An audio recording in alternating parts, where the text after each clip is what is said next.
What's up guys, welcome back to another video. In this video, I'll be showing you how to increase troop size in LASD survival shooter.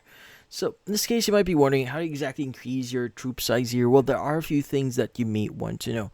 Now, in this case, the first thing that you want to focus is going to be your command center. So that building controls your base troop limit here. So every time you upgrade it, your max troop size goes up as well. So if you're low on how many units you can bring, usually because your command center isn't high enough. So try to prioritize it over other buildings. Now, also you may want to check your barracks here, or in this case, going to be the military center. Now, you want to upgrade these. Not only lets you train stronger troops here faster, but also unlock more deployment capacity depending on your level. So it's a good combo with the command center. So if you don't want a one to outspace the other too much here.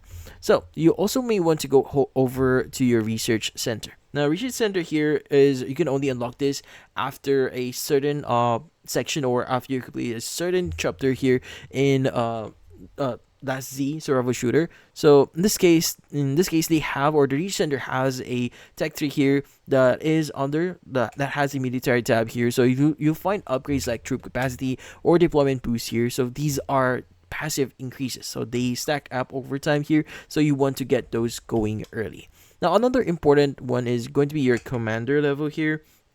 So in this case, your commander level also determines your troop capacity here.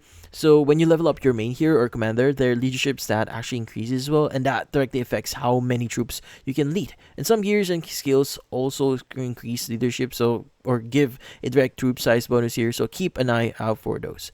But yeah, so in this case, that's about it. So if you found this video helpful, don't forget to leave a like or maybe subscribe to our channel. Thank you for watching.